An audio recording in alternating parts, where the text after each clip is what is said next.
Welcome to Dusty Jackson, BC. We are here in Rolla, in the Rolla pub with Patti Martin, the owner, operator, and legend of the Rolla pub since the 80s.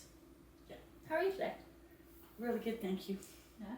Will you introduce yourself? What do you do at the Rolla pub? I basically everything. Everything all at once. Yeah, but it's fun. How long have you been running the pub? It is closed down now, but like I did rent it. Like my mom and I and my husband were partners since 1985. Wow. Yeah. And was it in your family before that? Since 1965. And how long has there been a pub here? Well, it wasn't a pub originally, it was a hotel, but 1920.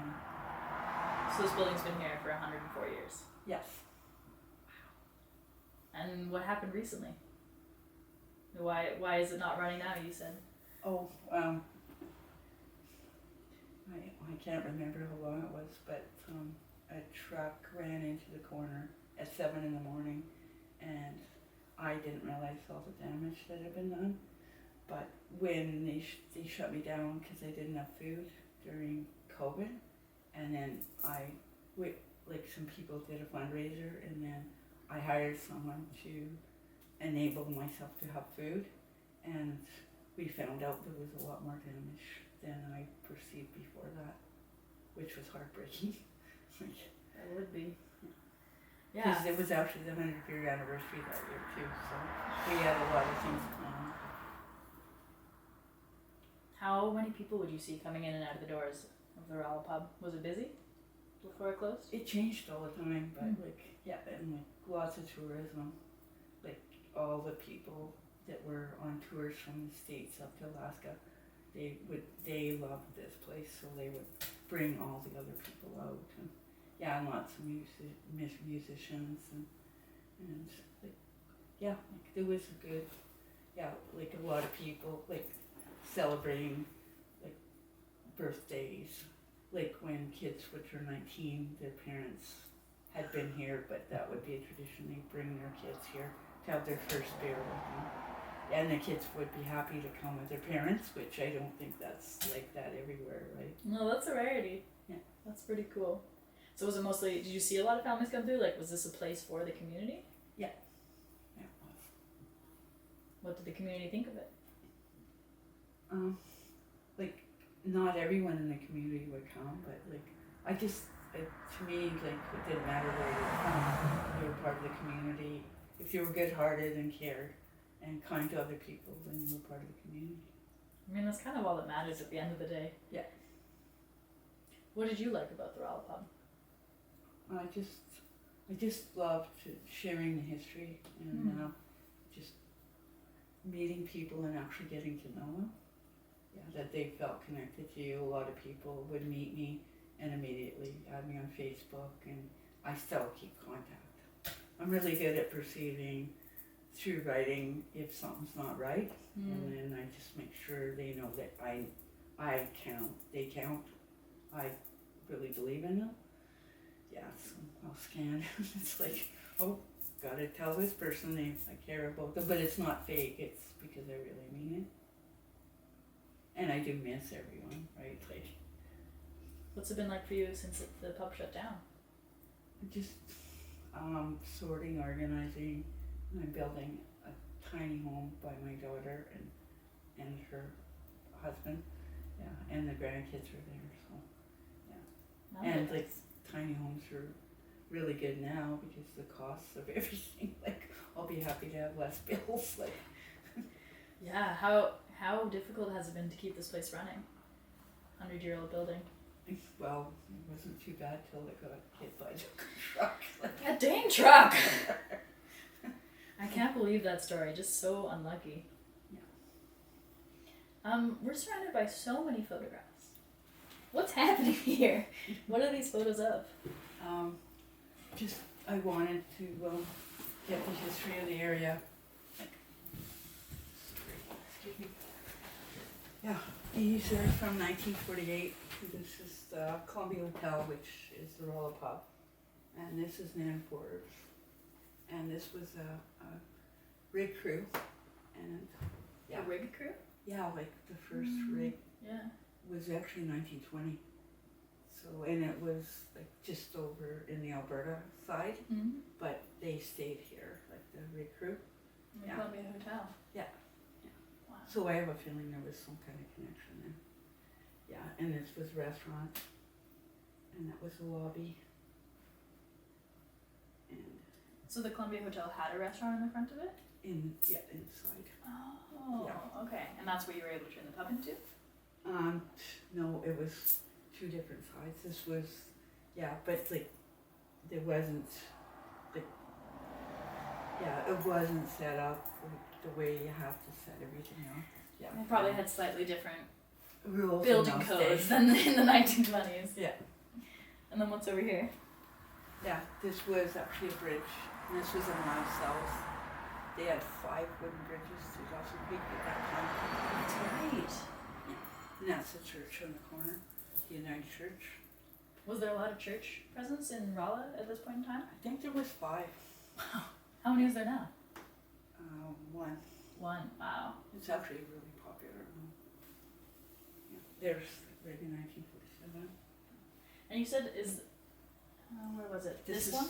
This is Sweetwater. Sweetwater, so just the road that's just down south Yeah. of us. Yeah. Wow. And then are any of these the pub? Yeah, there. That's so cool. It's amazing. And where did you get all these photographs? How have you collected them over the years? I just put out the word that if people had historical pictures that I would be interested in having them.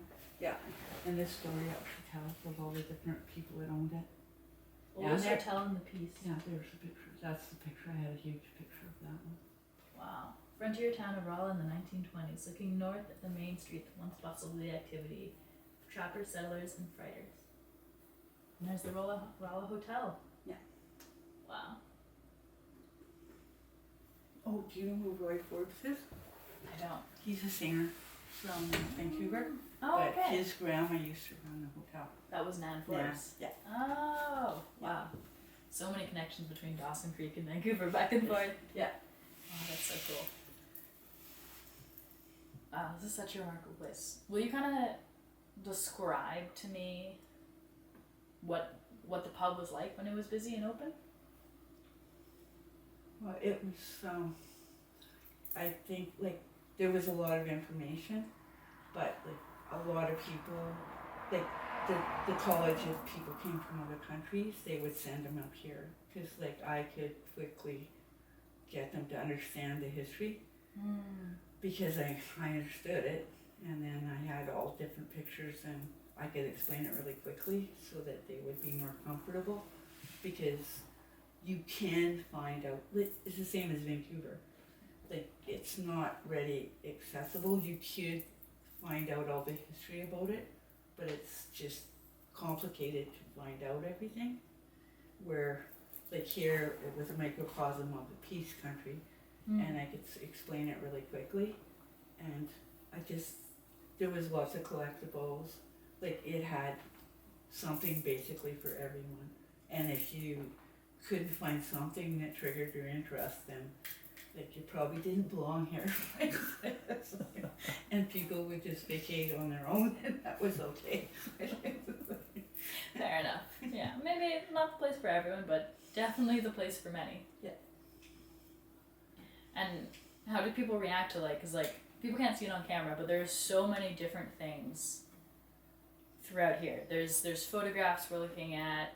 There's little creatures. There's stick figures. There's teddy bears. There's a toy engine truck. There's a sombrero. How would people respond to all these different things in your pub when it was open? Just everyone kind of searched, and, like, a lot of people had their favorite thing, and then sometimes I'd move something to a different spot, but they'd walk in and then they'd look, and they'd be in they'd look and they'd go, oh, someone took that, like, and they'd be so upset, and then I was like, it's okay, here, it's over here. They'd just be, oh, good, I'm glad it's still here. Wow. So your redecorating was very much in service to the community. There was no redecorating on your own. Wow. How many different weddings have happened here? Because there's so many photos of wedding dresses behind you. Well, a lot of, like, because I was working all the time, Mhm. and, like, a lot of the kids respected me, and they knew I couldn't go to weddings, so they would come to me, because it was so nice to see them dressed all up, and, like, all the photographers of the area knew, like, you could get some beautiful pictures in here, so, like, and it made me really happy that they would share that time with me. That's amazing. Lots of times when babies were going away from the hospital, they'd drop in before they went home. I had to see them before they went home.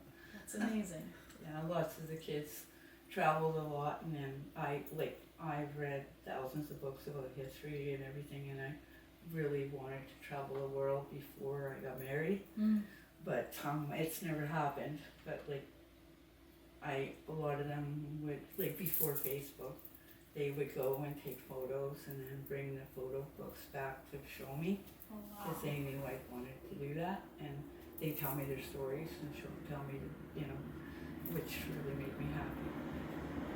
Yeah. There's something special about someone bringing back stories just to share them with you. That's pretty remarkable. You really were. There's a lot of flies. Flies are coming for us. We left the window open. The door's open.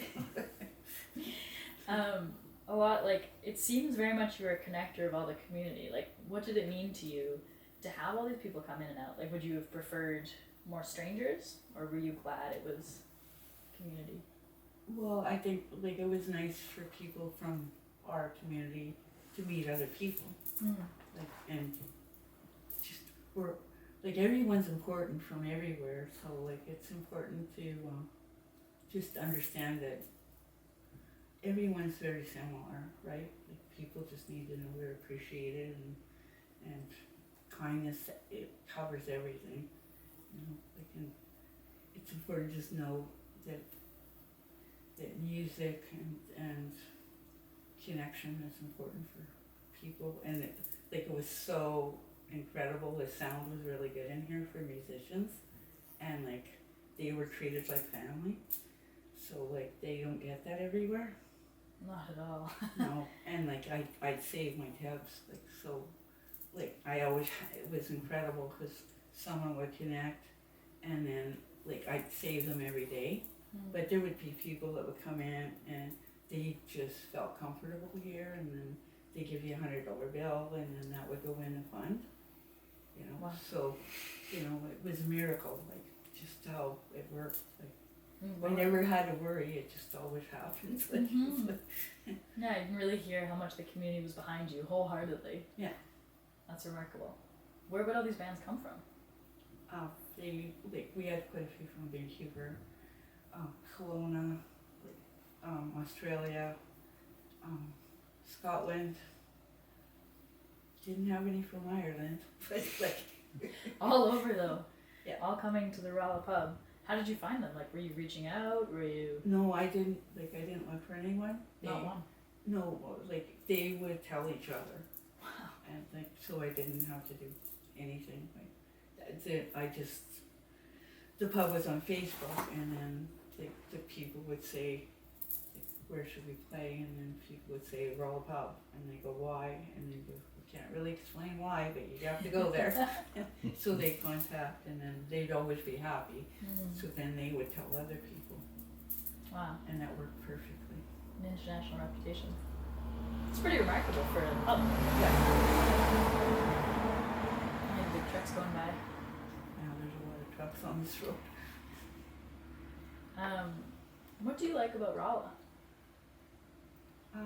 I think, like, the nice part about small towns is, the good people, and like, you also know the bad people, where they You live. can pick and choose a little bit. I do like that about knowing my area. Like, okay, this is the road. This is the road with the people that I want to talk to.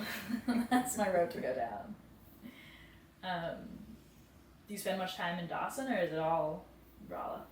No, I I found out I have allergies like 20 years ago, and so I have to have organic food, and like I have to go to Dawson to buy my food. And originally, though, I had to actually go to Grand Prairie and Fort St. John. Oh wow, those are long commutes for groceries.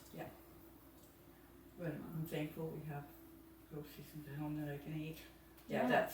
It's like there's no restaurants or like anywhere that, because they originally said I had to have $600 worth of pills like a month plus to eat. Like, and so I just eat organic. It's a lot simpler, Yeah. healthier. Yeah. Crikey.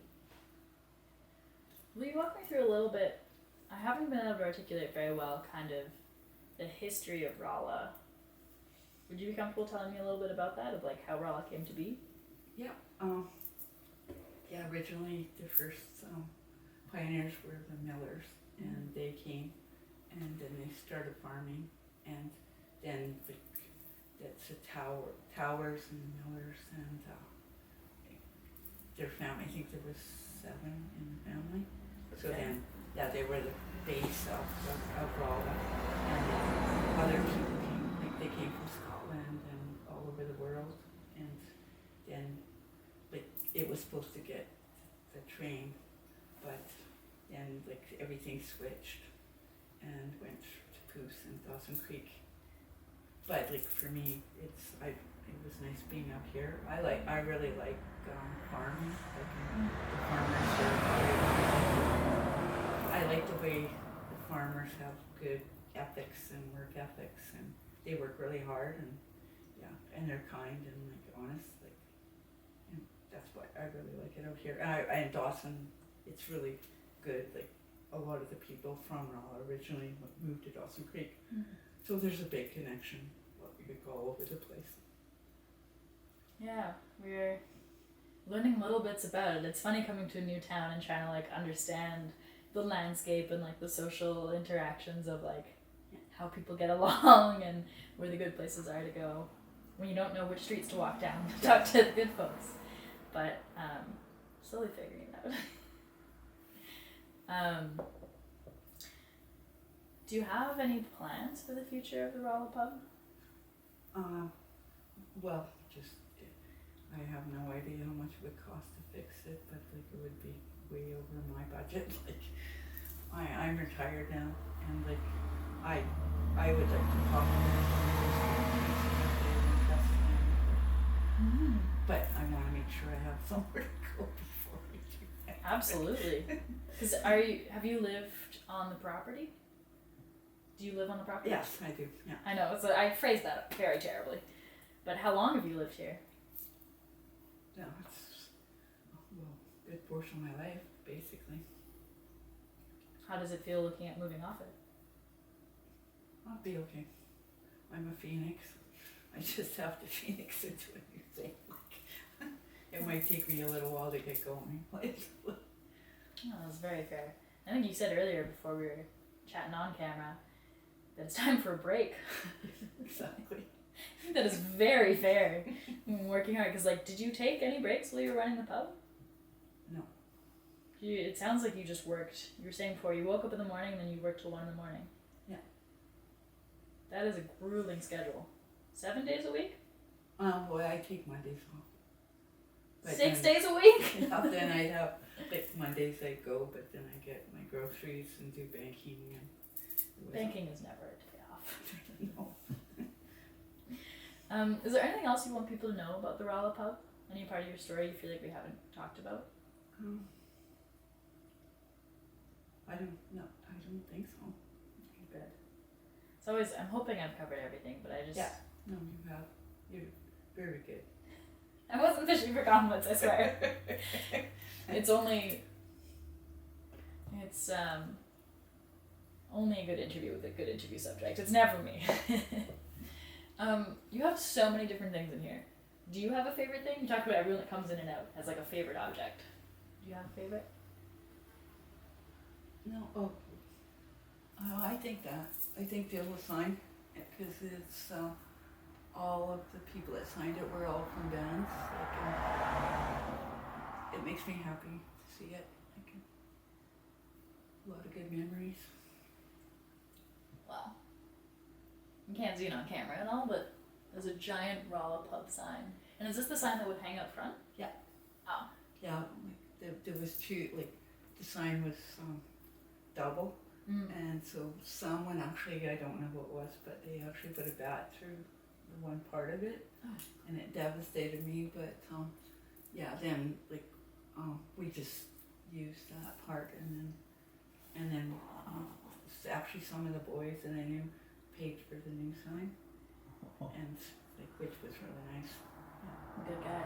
Yeah. And now that sign's in personal, the sign, the newer sign, That's pretty cool. which was nice of them to have the memories there. Wow. It's hard. It's being like a kid that grew up in the city with like my parents both grew up in BC, but it's wild to me to know the history of where you're living so clearly, and the like. It must be amazing for you and for your kids to just have such a clear sense of like where you are and who you are. Yeah, well, that's what I mean. Like, to me, it's important. Like, I love all the history of the whole. Like, I read history of every era. Yeah, but like, I think it's so important. The thing is, like, it's hard to get it. Like, to me, a lot of it's written so blasé, like so dry that like it's not exciting. There's a lot of bad history books out there. Yeah. Like for me, like you gotta bring it alive. You know, like I love the movie Lonesome Dove because it's kind of like what my grandpa went through. So I can watch it and then like get a feeling of what it was like. And it wasn't easy, right? Like, but like we don't celebrate. Like there's a book, Mrs. Mike, and it's actually about a woman that moved to Hudson Hope, and if her husband was a RCMP, and it's an incredible book. It's one of my favorite books. Mrs. Mike, okay, I'll look it up. Yeah, like I think you'll really love it, and yeah, like they did make a movie of it a long time ago, but like they're remaking a lot of movies that are remakes that don't need to be remade, and like for me, like that book is incredible, and like it's about our history here, like like that should be remade, and like I know lots of stories. That's why you should be writing the books. But like they should be made into movies, because like unless it is made into a movie, a lot of younger people aren't interested, but if it was done properly, like they would be. Yeah. And like it makes them prouder, like of who they are and where they came from. I'm with you fully. I think there's so much, like, for starters, just like the amount of nations in this region and like all across BC, like the amount of different languages and histories, and like there's so much here. And then like getting into the 1900s and all of the different relationships that happen in history here, like there is so much to BC's history that I think you're completely right. Hasn't been told and hasn't been told enough.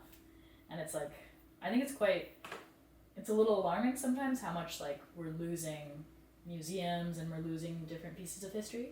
But there's also that kind of remarkable part of like, there's a little bit of rejuvenation of like museums are kind of opening up to be, instead of just telling like the last 200 years of history, of like the last like couple thousand years of history, and like working with nations more and really like telling more of BC's history, which I think is very cool. Like one of my favorite things when we travel is to go visit those different museums and see what a town is all about. Well, and that's basically, I forgot to tell you this, but I call this a living museum because I knew what every item was, and like if you can bring it to life, that's what people need.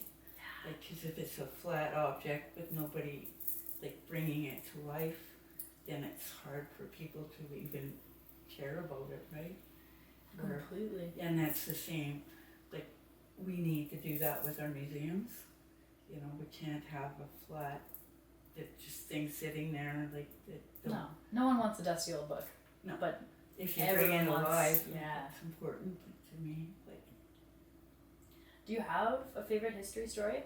Like something that comes to mind when you're like, this is very much a Rolla story to me. Well, I think it's pretty interesting that the royals came to Rolla.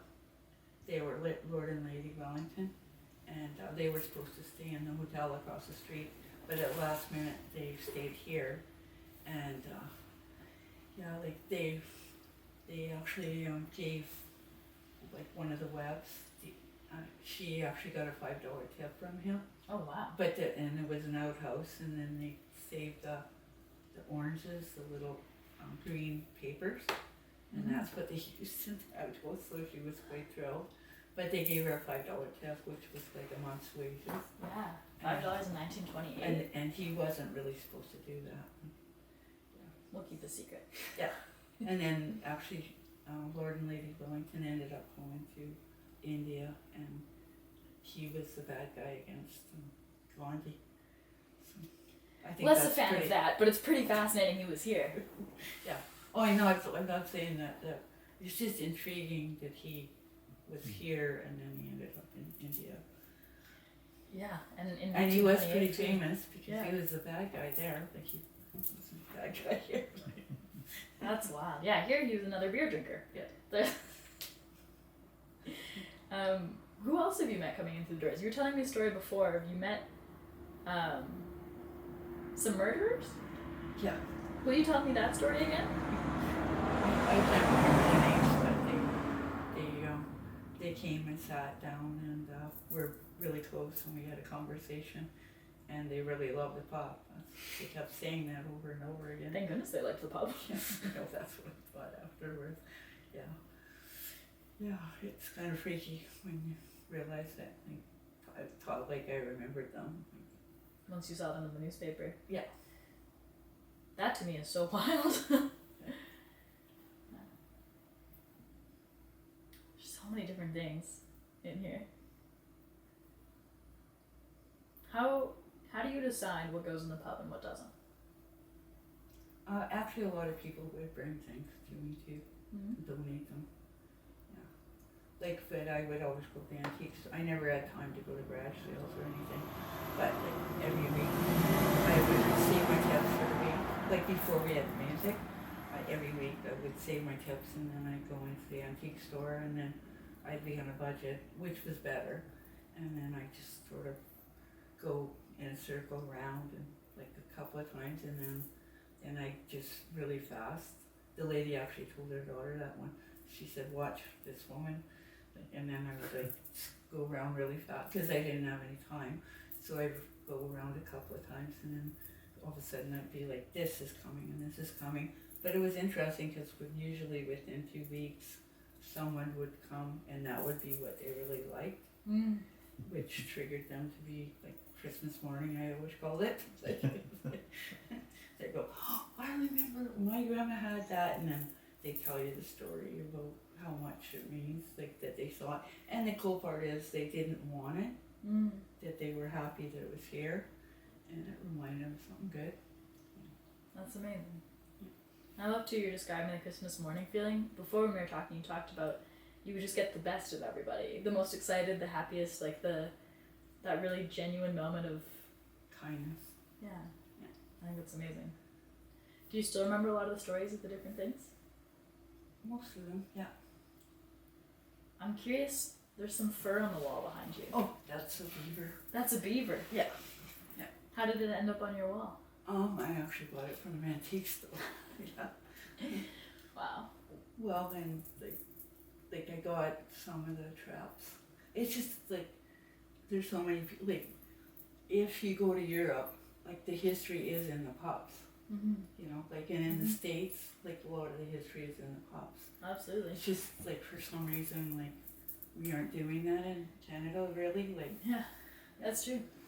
I mean, most of the pubs in the UK are older than our country. I know, but like it is true. Like in Ireland, England, yeah, and then so that's what in Australia, like most people from those countries, like when they came here, it's like, oh, I'm glad this is more similar to what I'm used to. Yeah. You know, even back east, like in Newfoundland, it's more like this, you know, with the music and, you know.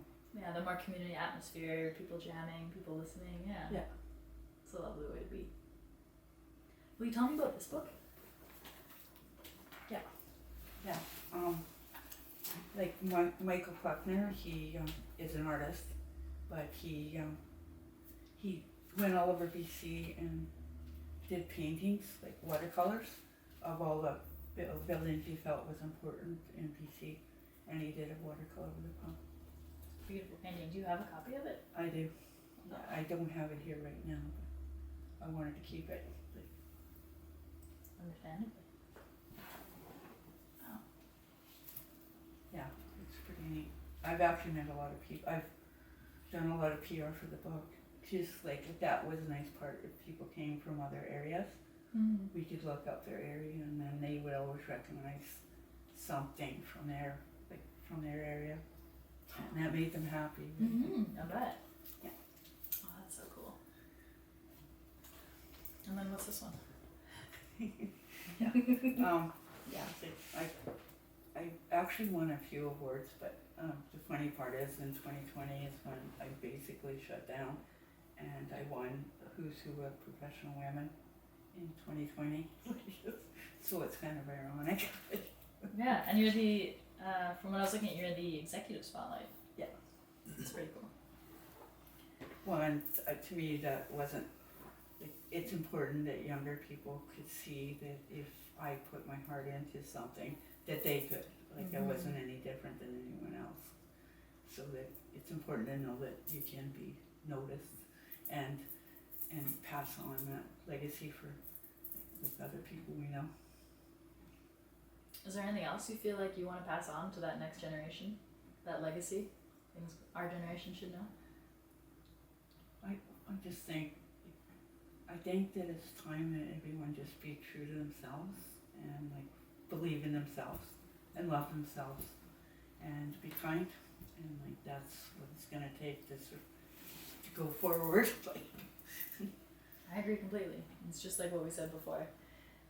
Nothing really matters but what you got on the inside. Exactly.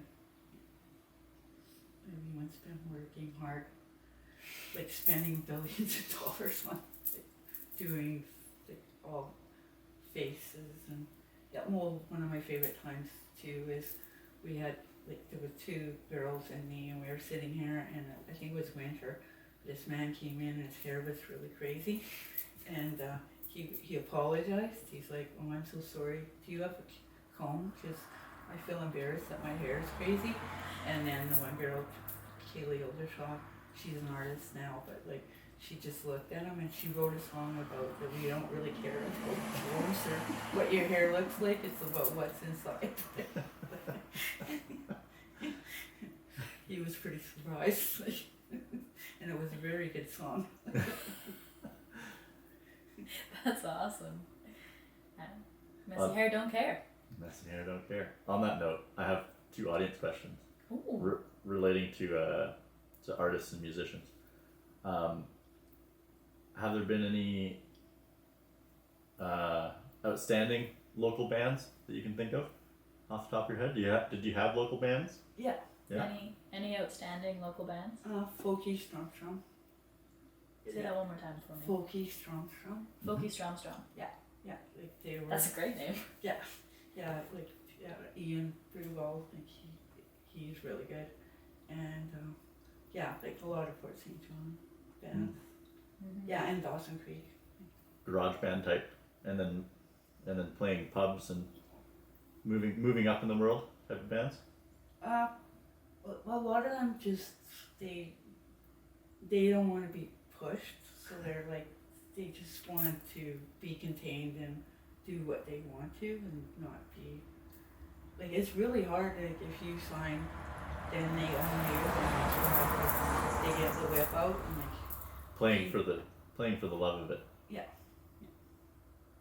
That's amazing. Yeah, and that's the thing for me. It's like, I believe in people that you don't have any pressure, like to be creative. Like it's hard to get, like if you're an executive and you can give people, you can write a book, I can be the executive, I can sign you, but like you better make me another book because I don't understand the creative.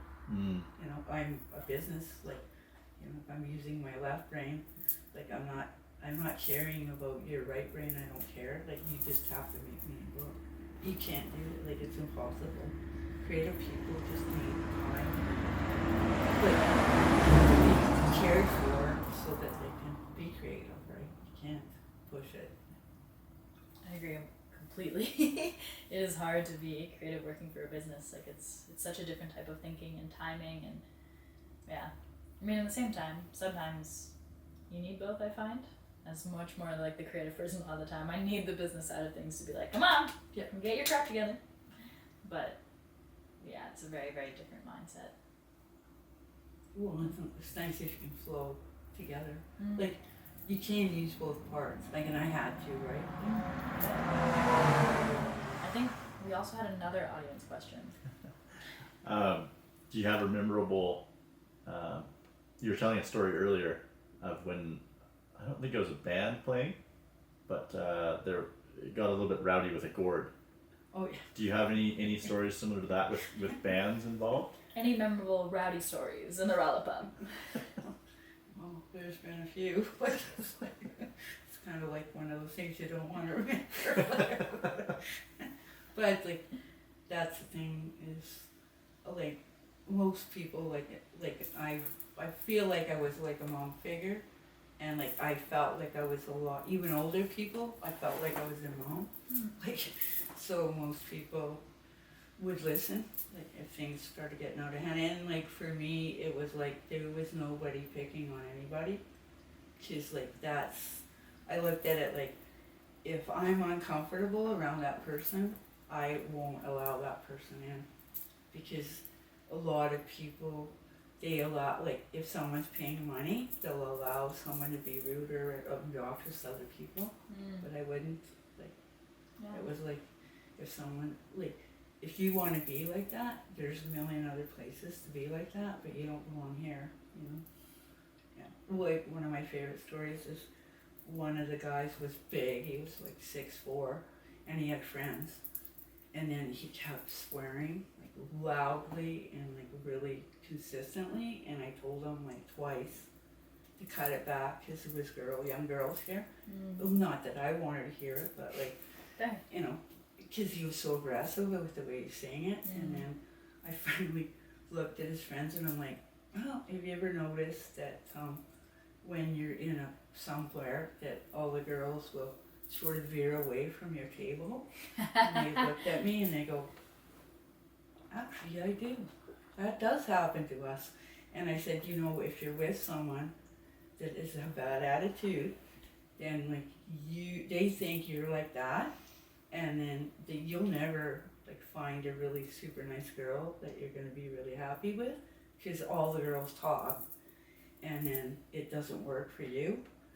And then they looked at the guy and they're like, get out now.